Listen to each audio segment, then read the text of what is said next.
Come on, Al.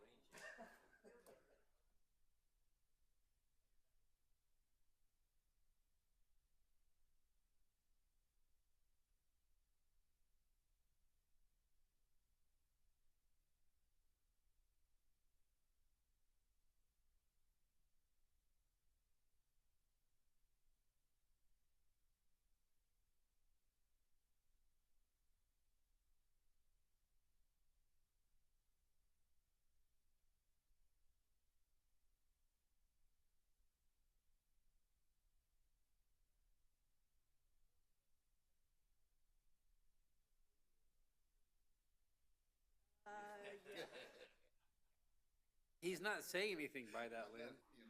He's not.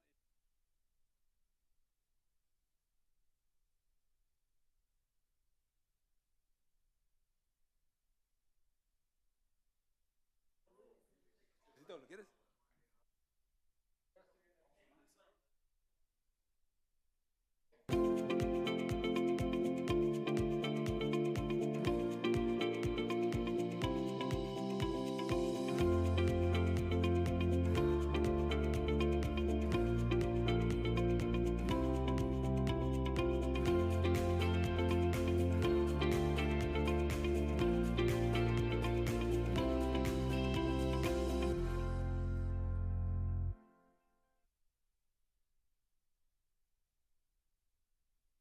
Welcome to the regular session and executive session of the Yuma County Board of Supervisors, also seating as all special taxing districts, March 2nd, 2026, 9 a.m. Board members will attend either in person, by telephone, or remotely via electronic conferencing. We're all here today. Can we please stand for the Pledge of Allegiance? Supervisor Lyons, can you please lead us? Please join me in the pledge.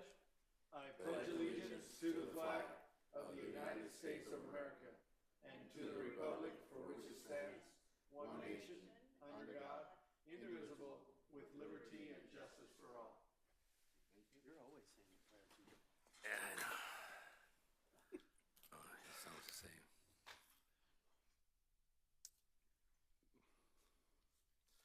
We'll go ahead and move on to call to the public.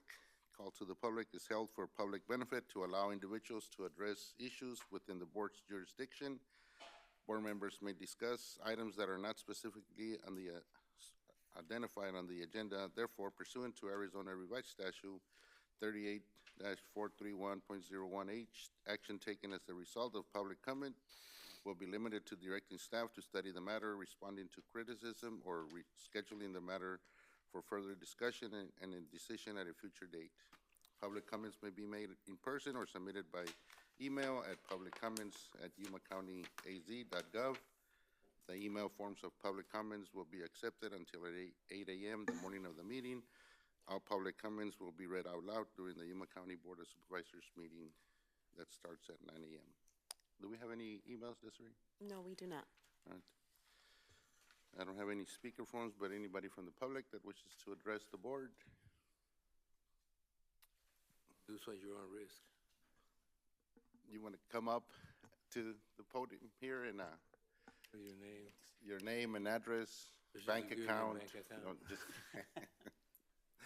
name and address. Thank you. Never done this before. Good morning, Chairman. Morning. Of the board, everybody.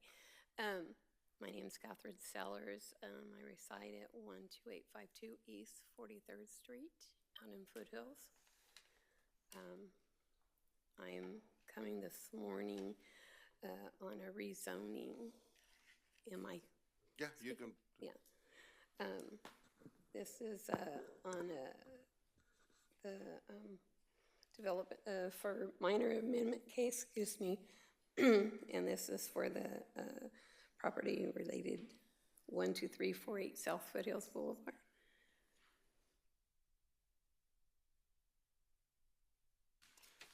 Do you want to talk when I open that item? Okay, that's what I mean, do I, oh. Or if you need to leave early No, I don't. before, Okay, or I can. so I'm too soon, okay. Okay, no, you're Okay, I'll fine. wait. You This can. is a good experience for me, so and- I'll well, speak, okay. Okay, thank you. Uh-huh.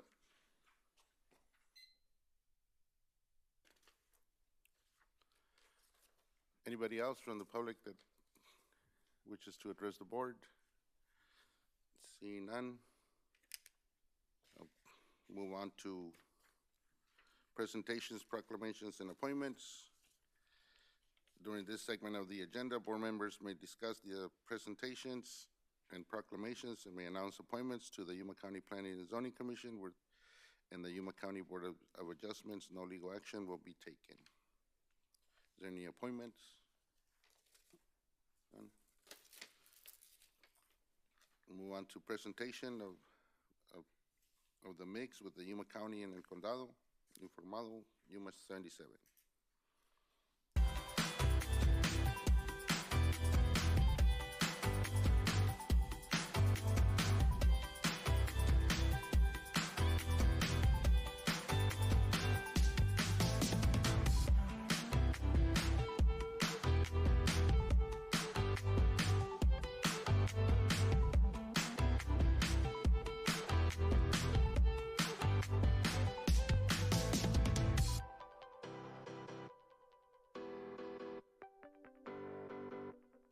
Welcome to The Mix.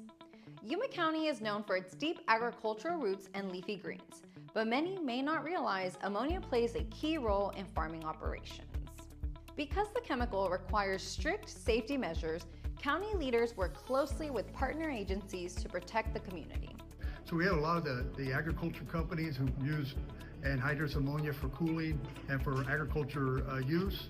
We have them here today to go over different aspects of that. We're talking about doing an exercise a little later today. Right now, we're currently talking about heat-related incidents. We're also talking about confined spaces. We've talked about incidents at coolers and how they can make their coolers a little safer. So we're doing those type of things to mitigate anything that could happen in our community. The annual Yuma Area Ammonia Days brings together local businesses, public safety officials, and government agencies to provide training on ammonia exposure, refrigeration basics, and emergency response. After months of efforts to collect unpaid property taxes, Yuma County recently held a tax lien auction, giving investors the opportunity to purchase liens on delinquent properties. Officials say the auction is a last resort used only after efforts to collect the unpaid taxes were unsuccessful. The process allows the county to recover money owed to local taxing district while avoiding added strain on residents who pay on time. Leaders say it helps protect funding for public services across the community. Property owners in Yuma County will soon see their 2026 notices of value arrive in the mail, a key document that outlines current property values and projected figures for 2027. The notice lists full cash value and limited property value, which are used to calculate taxes along with the property's legal classification. Owners are urged to review the information carefully and verify occupancy status, as errors could affect tax rates or eligibility for exemptions and valuation protections. Before we go, daylight savings time begins on Sunday, March 8th, and most states will set clocks ahead 1 hour. In Arizona, the clocks will not change. The state's exemption means residents may face shifting time differences when traveling or coordinating with out-of-state businesses that observe the annual switch. Thanks for tuning in. Residents can catch the latest episode of The Mix by visiting yumacountyaz.gov and navigating to the VOD section. You can also head over to Yuma County's official YouTube channel. English episodes are available under the Mix playlist, while Spanish-speaking viewers can find the Spanish version under El Condado Informado. Both platforms offer access to current and past episodes. ¿Prefiere ver The Mix en español? No se lo pierda. La versión en español del programa está disponible bajo la lista de reproducción del Condado Informado en el canal oficial de YouTube del Condado de Yuma. Gracias por acompañarnos. We'll see you next time.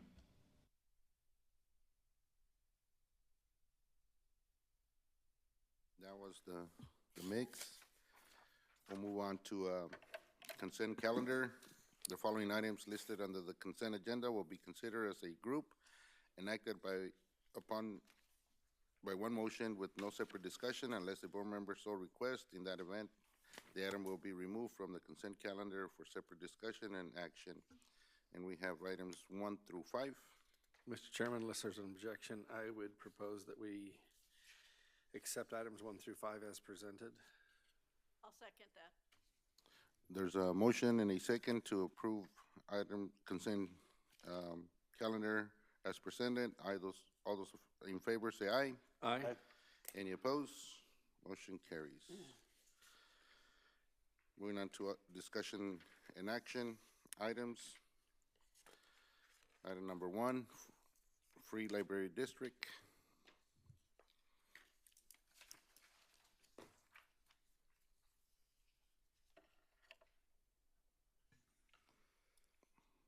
Good morning, morning. Chairman Porches, members of the board. My name is Ashley Jones. I'm the library director here at Yuma County. I am here today to discuss the intergovernmental agreement between the Library District and Hyder Elementary School, as well as Mohawk Valley Elementary School. What we're requesting at this time is to terminate those agreements and, in the same scope, leave all of the material that is housed at those facilities at the schools and relinquish that material to those school districts versus taking that material with us. I do not have a PowerPoint for you today. I know a lot of times you get PowerPoints for these discussion items, but I kind of went back and forth on what could I really put in a PowerPoint that would be able to get this information across, and I just couldn't quite gather how that would look in that aspect. But You're gonna get points from Tony. Yes. 'Cause, yeah, Oh. Extra points for not having a PowerPoint. perfect, I'll take it. Just, everybody would take note of that. That'd be great. Back in the fall, myself and Supervisor Simmons and County Administrator Ian McGahey met, and part of that discussion that we had at that time was Mohawk and Hyder school districts. We have had that partnership with them, Dateland or Hyder since 1999 and Mohawk since 1995. However, schools have drastically changed since we went into that partnership with them. Schools used to be a lot more of an open facility where people would be able to kind of come and go a lot more freely. As times have changed around the world due to different reasons, that has drastically changed, and now you have to be checked in. You have to go through the front office area, which means these facilities are no longer just open and available to the public. We also changed our model back in 2022 to where we no longer had an employee at those locations, and we started funding the salary of a school employee to oversee those libraries. Part of that change came because having a staff member there that kind of straddled that line between a library employee and a school employee made it difficult for those staff members to figure out who they would report to. And then they were getting direction from us at the library, and they would receive different direction from the school. And so it became a lot of conflict of interest with our staff members. So that's why we pulled back and moved forward and changed that IGA to funding the salary there. Unfortunately, it's just an outdated model at this point. Those schools no longer have adult material inside of them. There's only children's material inside of those facilities, and the staff member who oversees it can only access the accounts of the students who are there. So we're truly funding school libraries at this point. They're no longer really acting as public libraries.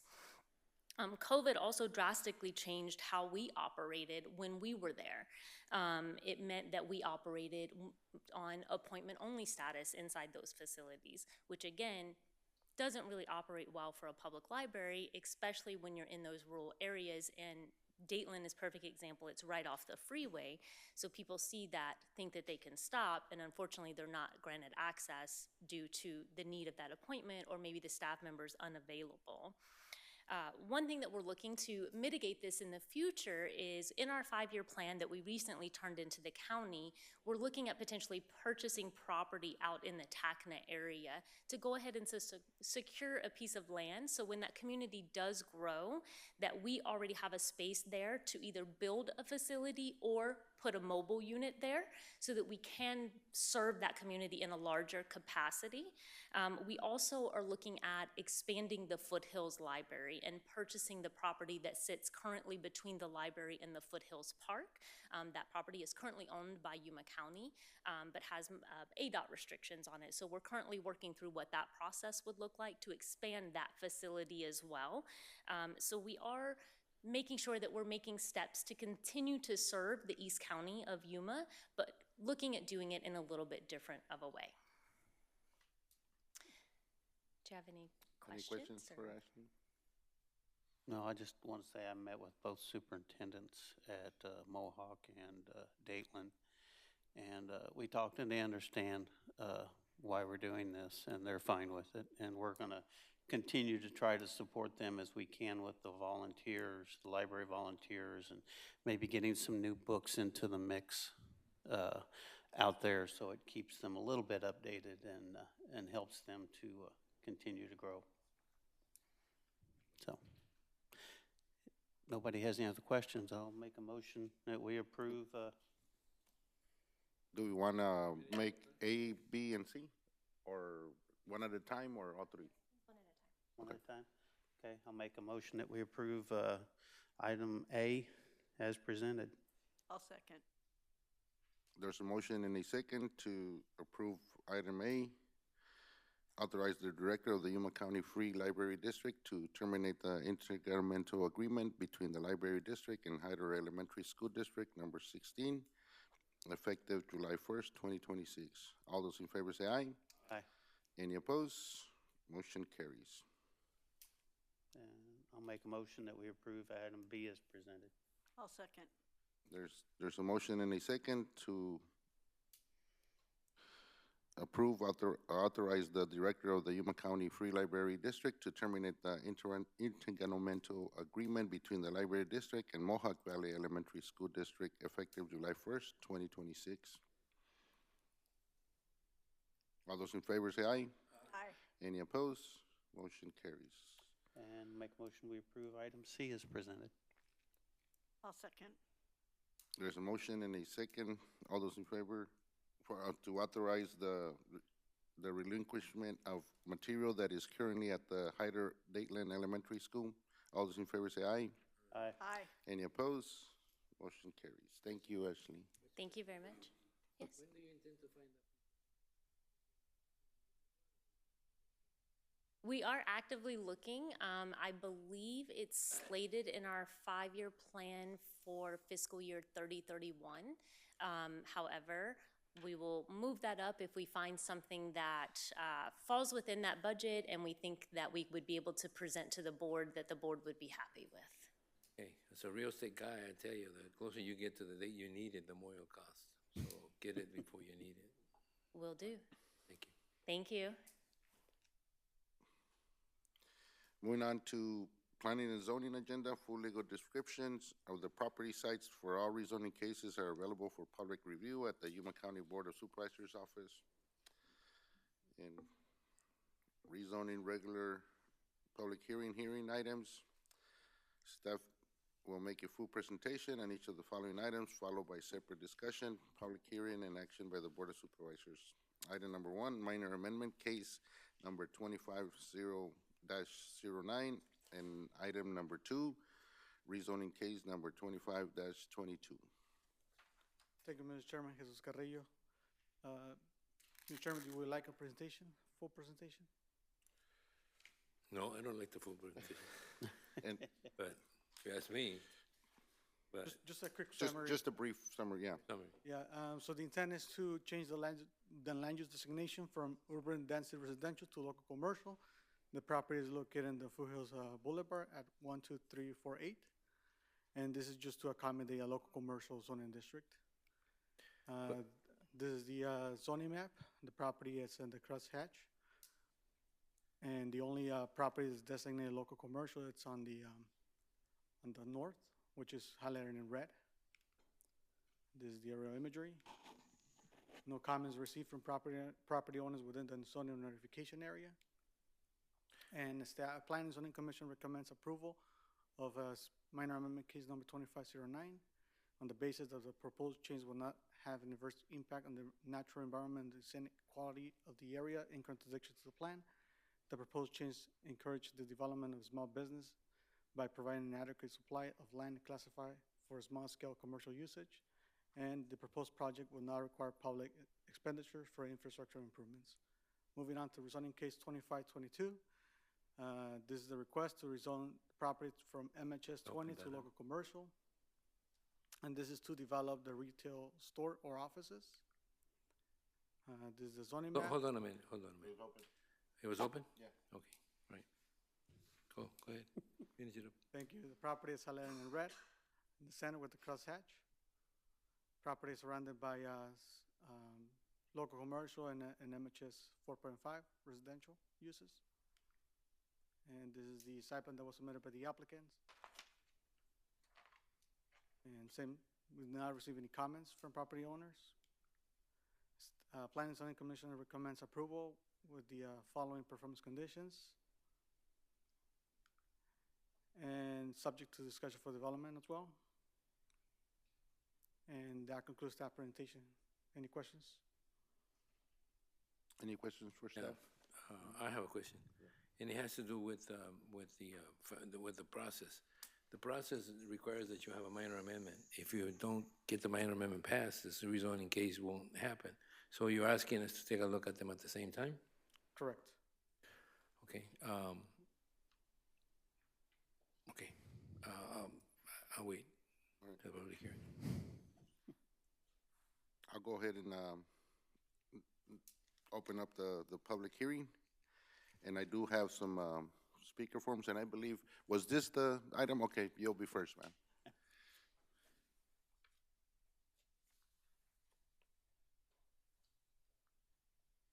Thank you again. Morning, Chair members. I appreciate you working with me. My name is Kathy Stellers. My mother lives at 12366 Foothills Boulevard, and I live at 128 East 43rd Street, both adjoin the subject property. This rezoning directly affects us.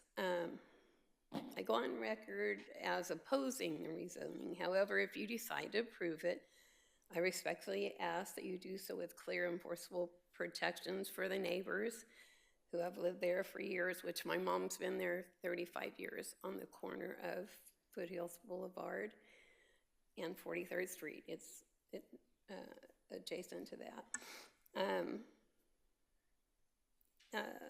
First, we were requiring maybe a 6 or, if it does go ahead and move forward, a 6 or 8 foot brick wall along the entire shared property line adjacent to the homes.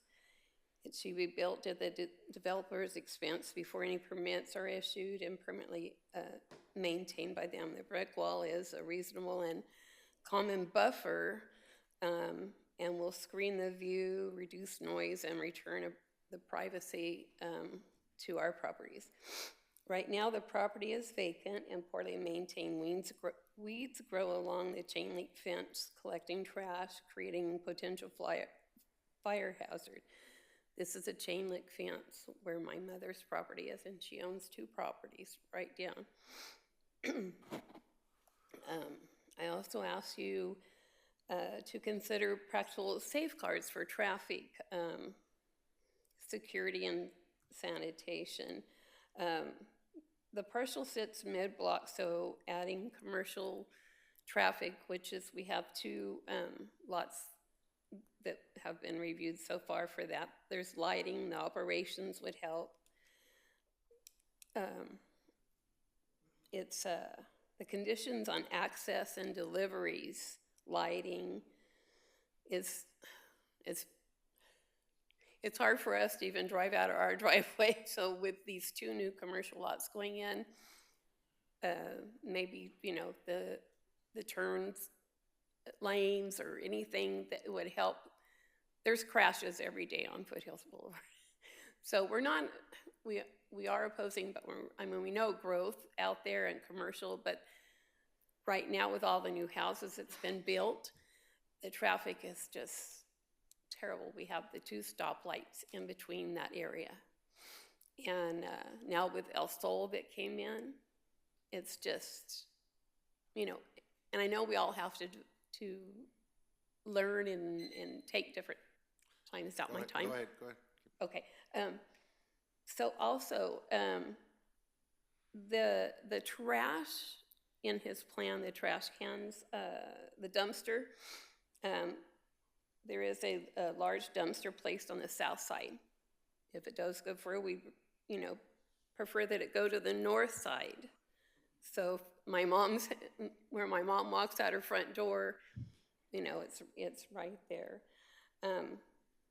I don't think they're unreasonable requests. They're common, you know, we know growth is gonna go out there. So if the rezoning moves forward, it would move forward responsible with conditions that clearly protect existing neighborhoods, not to leave us dealing with consequences later like we've had out there, prior people. So thank you for our time. But like I said, my mother, she's lived right next to the property for 30 years. And just a buffer. That's all we're asking for in between the properties. Thank you. Thank you all, and thank you for giving me experience. Thank you for your concerns. Thank you. And letting us know. Mr. Chairman, I was under the impression we couldn't do this at the zoning level. I was under the impression we couldn't limit the zoning. I mean, once we approve the minor amendment, once we approve the zoning, which is commercial, we're allowing certain uses within the zoning district. Oh, sorry. We're allowing certain uses within the zoning district. Is this something we deal with at this level, or is it dealt with at the level of approval of the either the plan, the commercial plan, or the special use permit if they ask for one? Are those the limits that we put on? I'm not sure that we can limit the use of during the zoning process or minor amendment process, that we can limit the use of that property. Mr. Chairman, to answer your questions, once the minor amendment passes and if the board decides to approve the rezoning case as well, it will be limited to the permitted uses listed in the zoning district. So if they want to go beyond those permitted uses, then it might trigger a special use permit. So in that case, it will come to the board. What I'm trying to do is accommodate the request. I just don't know whether we can do it during the zoning process or we need to do it during the permitting process. And I think it's not during the zoning case that we can, during the minor amendment zoning case, that we can start limiting the use. I think the commercial use allows certain uses without us interfering. But if we want to interfere, I think that the time to do that is to allow the staff to know what the concerns are and to let the staff, when they permit it, bring it to us. And I don't think we deal with that. Do we deal with permitting? Mr. Chairman, to address. I was looking at Maggie because Maggie normally answers those questions. But hold on a minute. Okay. Thank you, Mr. Chairman. Supervisor Reyes, any of the development standards are dealt with at the time of building permit review. So buffering and screening will be determined at the time that the building permit is submitted for review. Do we ever get to see it again? No. That's the kind of straight answer you want from staff. We don't, and we like to let the lady know that my heart's with her, and you'd like to limit that. But when you approve the minor amendment and you approve the zoning, I don't think it's the time you can put limits or do any restrictions on it. Otherwise, it becomes a restricted zoning, which is, I don't think, possible. So I think it's during the, I think you would listen to the concerns, and you're here, so you understand that when it comes to permitting, you will need to look at the zoning, the buffering, because otherwise it will come to us as a complaint. Yes, Mr. Chairman, the zoning ordinance already has requirements for buffering and screening and any other requirement, any other development standard. So that'll be determined at the time of building permit review. Okay, thank you. Any deviation from that will be something that is heard by the Board of Adjustment. I know. I just wanted to make sure that everybody else knows that we cannot place restrictions on a zoning matter. You can place them during the permitting process, but you can't do it during the zoning matter, as discussed here. We discussed a minor amendment in a zoning case. Correct. Okay. Stay there. I would stay here until this is finished, otherwise, stay there. Yeah, there you go. Okay. Aaron? Listen. Is the applicant here, Mr. Chairman? Mr. Chairman, the applicant is not present. No.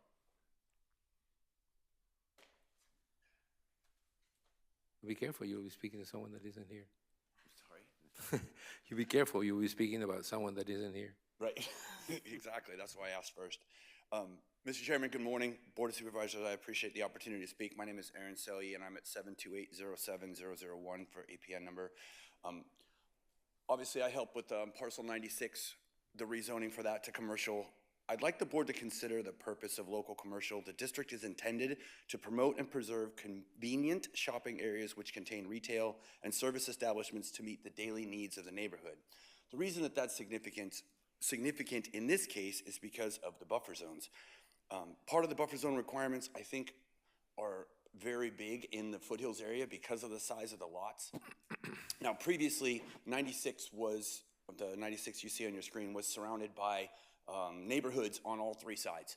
And the reason that that's important is because in accordance with paragraph 301, or is it 601? 301 here is the buffer zone requirement is 20 feet between local commercial and the neighborhoods, and I believe that that's excessive. These property owners have already ceded a large section of their property to give Foothills Boulevard 5 lanes now. So we have a turning lane going down all of Foothills Boulevard as well as 2 lanes in each direction. So they've lost a substantial amount of their property already to the community. Right now, because 95 is now changing to commercial, it changes the buffer zone dynamically between 95 and 96. And the reason that that's important is now we can redevelop 96 and our plans in 96 change because 95 is no longer a neighborhood. Expecting property owners to give 20 feet on a boundary for a local commercial endeavor is unrealistic, especially in this area with the lot sizes. If you were to take out 20 feet north, south, and west on each of those parcels, the developable area becomes minimal.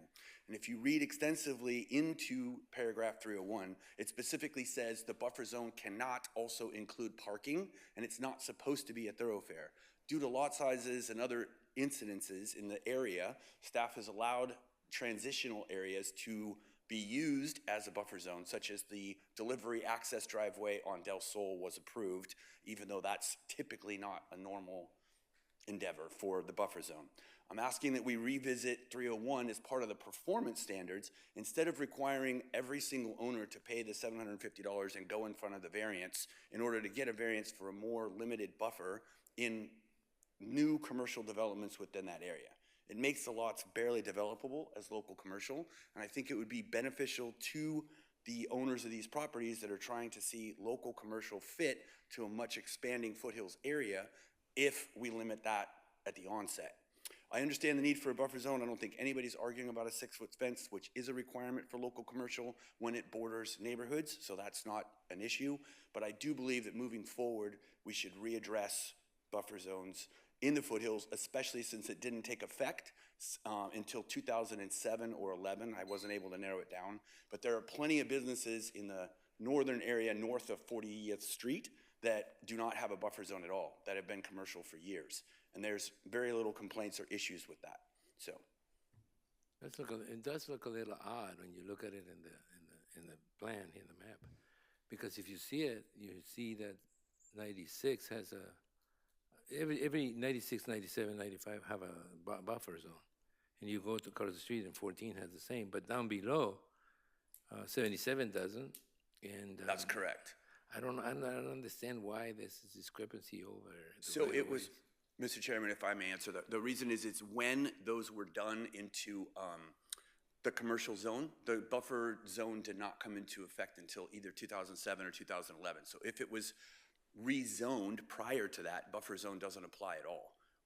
Or the setback, the 20-foot buffer zone. The wall still applied, I believe, to all commercial back many, many years. But this isn't this case, right? Well, I think we can look at that Separately. later, separate, yeah, because this is what we have That's what I'm today. saying. This isn't the case. We'll definitely, we'll look into that. Yeah. Mr. Chairman. Thank you, Mr. Chairman. Any questions for staff? Oh, thank you. Brian Householder? Case number. So you, No, you wrote the wrong case you number. want the following one? 2521. Okay.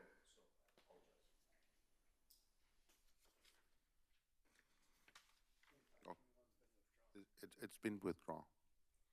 So, it was withdrawn. So, Isn't that the one that was Yeah. withdrawn? 2521 has been withdrawn. so. Yeah.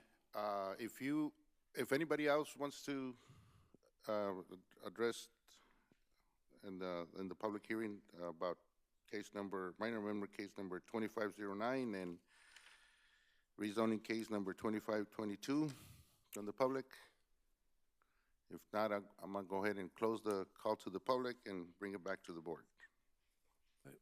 I guess you all heard that we like to protect the neighborhood as much as we can, so that's gonna be direction that we give staff, and we can't place it on a zoning matter, but it will be, you Yeah. guys understand that when it comes to you, we like it.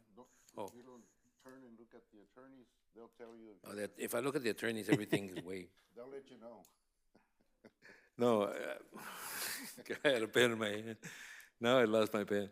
But anyway, I've heard enough, and I think that lady understands what I'm saying, and I think you guys understand that comes with the commercial zoning. So I'll make a motion, we go ahead, approve a minor amendment number 2509 and rezoning, one at a time. Minor amendment number 20, what is it? One at a time. Rezoning 2520. No, the rezoning is later. Yeah, The minor amendment is okay, first. there's a motion Motion to Second. approve the minor amendment. I'll second. and a second to approve minor amendment case number 25-09. All those in favor say aye. Aye. Any opposed? Motion carries. Now I'll make a motion to approve rezoning case number 2522. I'll second. It's been There's a discussed motion and already. a second to approve rezoning case number 25-22. All those in favor say aye. Aye. Any opposed? Motion carries. Attorneys. Moving on to item number 3, minor amendment, case number 2508. And I'll go ahead and open also item number 4, rezoning case number 25-20. Thank you, Mr. Chairman, members of supervisors. This is here, couldn't be like an expedited thing. You like a presentation. The only reason we present it as a full hearing is because there's the minor amendment. But would you like a brief presentation or? Brief Okay. presentation. This is minor amendment case 25-08, and the request is to change the land use designation of a parcel that has 1.04 gross acres in size from agricultural rural preservation to mixed-use residential.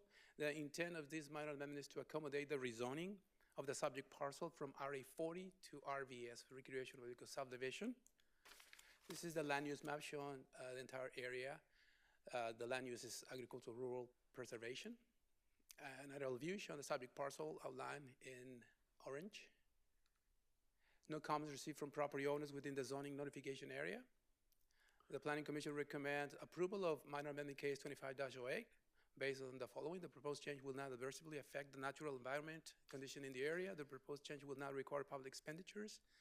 The proposed change will not have an adverse effect on health or safety of present and future residents. And number 4, the proposed change addresses an oversight in the plan. Now we'll be presenting the rezoning case 25-20. And this is the request to rezone the parcel from RA40 to RVS. And the intent is to allow the installation of a recreational vehicle as a dwelling. There used to be a manufactured home, but that's not sought by the applicant. This is the vicinity and zoning map showing subject parcel. Parcel is accessed along the west via Avenue 31E and a access easement on the north, which is 24 feet wide, which is a dirt road. Properties on the north are vacant. Parcels on the south and west are zone SR1, RA40, SR1, and improved with a mixture of manufactured homes and some vacant parcels. This is a view looking south at Avenue 31E. At the end of this paved road is the intersection with County 12th Street, which is a dirt road. View looking at the east access easement from Avenue 31E. This view look at the property. No comments received from property owners within the zoning area. The Planning and Zoning Commission recommends approval of rezoning case 25-20, subject to the performance conditions listed on this slide. Mr. Chairman, that concludes staff presentation, and the applicant is present. Any questions for staff? No. Okay, thank you, Javier. I'll go ahead and open the public hearing. Anybody from the public that wishes to address the board in this case? Seeing none, I'll go ahead and close the public hearing and bring it back to the board for action. I'll make a motion, we approve minor amendment case 25-08 as presented. Second. There's a motion and a second to approve minor amendment case number 25-08. All those in favor say aye. Aye. Any opposed? Motion carries. And then I'll make a motion, we approve rezoning case 25-20 as presented. Second. I'll second that. There's a motion and a second to approve rezoning case number 25-20. All those in favor say aye. Aye. Aye. Any opposed? Motion carries. Thank you. Moving on to item number 5. Do we open that one, or is that the same one as the 6? Yeah, this is the rezoning case. Rezoning, okay. So, I think, rezoning case number 25-21. Good morning, Richard Munguia, Senior Planner. Do you want a presentation for this one? The only opposition we have is from MCAS right now. Just a brief. Okay. So the property is located in the Crosshatch and Red. Surrounding zoning is shown on the screen. There's some pictures of the area. This is the proposed site plan that the applicant would like to do. He would like to split it into 4 parcels. This is the aerial map. We did receive opposition from MCAS, and staff is recommending approval subject to the conditions shown on screen. And that concludes my report. Any questions for staff? None? Okay, I'll go ahead and open up the public hearing. Anybody from the public?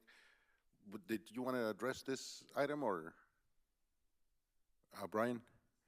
Did you want it to address on this item, or it was the Yes. Or no, the one right now that it's on? No? Okay. Anybody from the public that wishes to address? Okay, seeing none, I'll go ahead and close the public hearing and bring it back to the board for action. Mr. Chairman, I'll make a motion that we approve rezoning case 25-21 as presented. I'll second. There's a motion and a second to approve rezoning case number 25-21 as presented. All those in favor say aye. Aye. Aye. Any opposed? Motion carries. Thank you. And item number 6 was withdrawn, so we won't take action on that.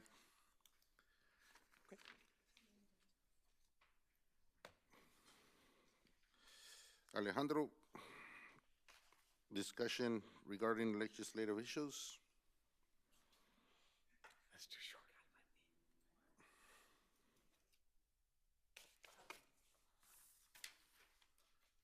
Good morning, Mr. Chairman, members of the board. Alejandro Figueroa, Economic Development and Intergovernmental Affairs for Yuma County. Alrighty, so Crossover Week wrapped up on Friday of last week, and it's one of the most significant milestones of the session. During this week, the only standing committee that continue to meet are the appropriations committees. Otherwise, nearly all actions shift to the floor, Committee of the Whole, and third read, which is why we saw extremely long calendars and late nights last week. In fact, the House held a marathon floor session that began at 10 o'clock in the morning on February 25 and did not adjourn until 5:15 in the morning, the following morning. That gives you a sense of the volume and intensity. Hundreds of bills were transmitted to the opposite chamber. At the same time, many measures never received a hearing in the committee of origin and are effectively done for this year. From here, we'll begin seeing House bills and heard in the Senate committees and Senate bills heard in House committees. The next major deadline is March 27. By that date, bills must have received a committee hearing in the opposite chamber in order to remain viable.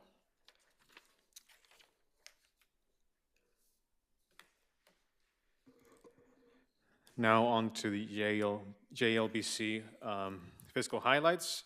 General fund revenues are growing modestly, up 2.9% year to date, but are still about $16 million below the January baseline forecast. So overall, revenues remain stable, though slightly softer than expected.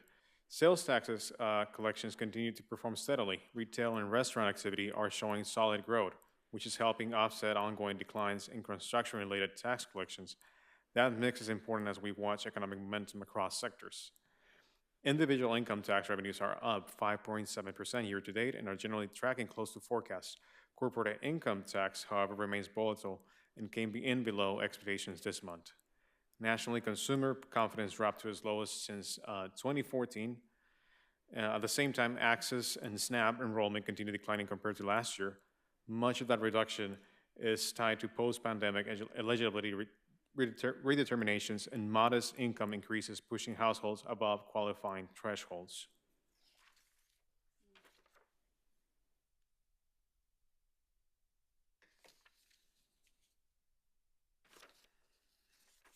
Printed two-sided this time, and it's okay. Here we go.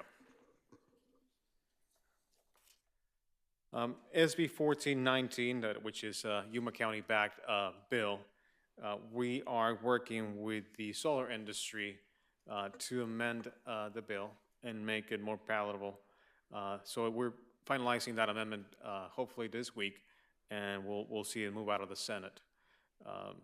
Then the HB 2324, which is the fire code bill that we also back and support, is being finalized, amended and finalized. We sat down with the state fire marshal, and then we just worked on a couple of wording issues that they have with the bill, and it's looking good, and hopefully we'll see it out of the House this week. There's one bill I wanted to bring to your attention as well. It's HB 2116, which appropriates $1 million to the Colorado River Litigation Fund. Staff would recommend that Yuma County supports this unless Mr. Vice Chair Lyons says otherwise. He's the water expert. No. Oh. All this, can you please ask me again? Sure. Should we, should the board support a $1 million, appropriate $1 million to the Colorado River Litigation Fund? Yes, absolutely. I have a question, Mr. Chair. Would this be over and above what the governor has asked for in her budget? It's in addition to, I believe. Yeah, over and above. And negotiations are not going well. Oh. Extremely poor. Upper Basin refuses to concede. Oh, yeah, Upper Basin is. Mr. Chairman, I would appreciate if the board could give me some guidance so we can sign in support of this bill. Do it. I'll second. Okay. There's a motion and a second to support HB 2116. Thank you, sir. As presented, all those in favor say aye. Aye. Any opposed? Motion carries. The other bill I wanted to flag for the board is HCR 2016. This is a resolution that would go to the ballot if it were to be passed by both chambers of the legislature. It significantly changes how counties conduct elections, and we saw a similar bill like this last year, 2002. This is a little variation, so it limits precincts to no more than 2,500 registered voters, which would increase the number of precincts counties must manage and therefore the cost. Last year, 2002, had 5,000 voters per precinct, so this would double the cost into the millions of dollars for Yuma County. Mr. Chair and Alejandro, it would double the staff, it would double the equipment, it would double the security, it would, first of all, we'd have a hard time finding enough locations, so. Mr. Chairman, I was part of a panel last week that discussed this very item, and the recommendation is that if they are going to require additional measures from the counties, that they fund these measures, and I don't believe that these are funded. This would be on our back, an unfunded mandate. It's like ours that is moving towards having centers as opposed to having precincts. This is a setback. So we don't want to do that. We want to simplify the way the people vote, especially because 70 or 80% of the people vote absentee, which is something that unless it changed, it does have an impact on how many voting centers we have. Because a lot of people just simply vote absentee, vote early. Mr. Chair, Alejandro, allow counties to do the What's best for them. decision-making. Pinal County and Apache County like precincts, but they have combined many, many, many of their precincts. So even though they have precincts, they're large, very large precincts. This would limit it to 2,500. So even Pinal County and Apache County, who have precincts and like precinct voting, are opposed to this HCR. So to me, even Maricopa County, there's just no way you could get 2,500 in a precinct. So it's an impossible HCR, and We'll oppose it. Mr. Chairman. we I need- can't see I any move- county supporting it. yeah, I move that we as a. Wait, let me just make sure that we understand what's going on.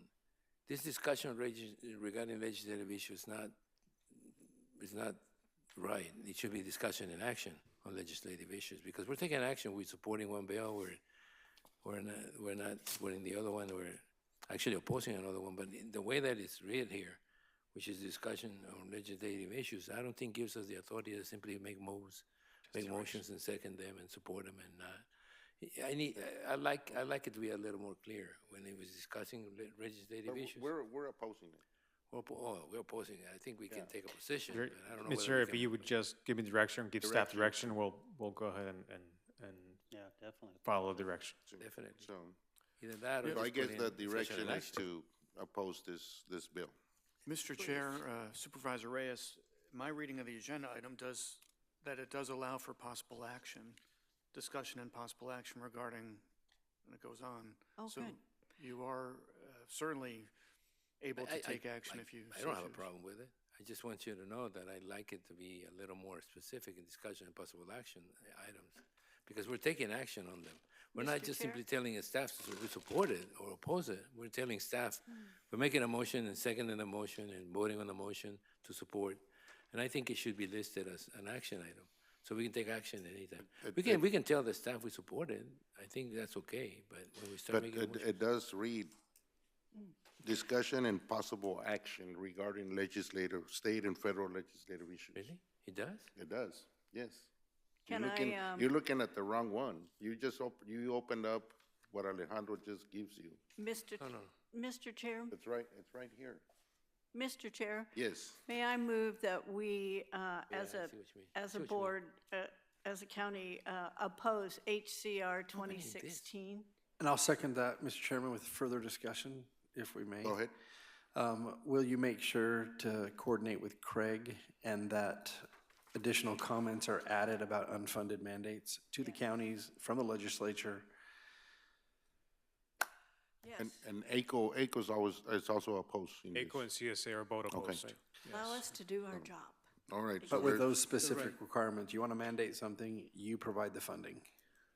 We do have discussion, possible action. on the Exactly. items. So there's a motion and a second to support Oppose. opposing No, to this, oppose it. opposing this bill.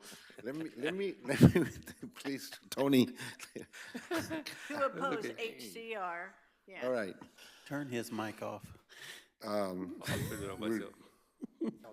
There's a motion and a second to oppose, Bill HCR 2016. Yes. As, and we're opposing it. All those in favor say aye. Aye. Any opposed? Tony, are you opposing? No, I'm opposing, but I'm not gonna say no. I'm gonna say Motion carries, thank you. Thank you. aye. He's Thank you, baiting me, he's Alejandro. baiting me. And as we discussed before, or was mentioned by Supervisor Lyons, today marks an important milestone in Colorado River water process. The public comment period of the draft environmental impact statement of on post 2026, river operation closes today. What that means is that we're moving from public input into a decision-making phase. If the basin states are unable to reach a unified agreement, the likelihood increases that the federal government will ultimately determine the operating framework. The Bureau of Reclamation has indicated that it intends to issue a final decision before October 1st of this year. That timeline is significant because it will establish the rules that guide reservoir operations and water allocations beginning in 2027. And with that, Mr. Chairman, I will conclude my presentation to the board. Any other questions for Alejandro? Thank you, Alejandro. Thank you, sir. Thank you, Alejandro. Thank Alexis as well. Absolutely. Is there a motion to go into executive session? I'll second. There's a motion and a second to go into executive session. All those in favor say aye. Aye. Any opposed? Motion carries. We'll go ahead and That little recess the regular session and convene into executive session in our conference room. Or hideaway.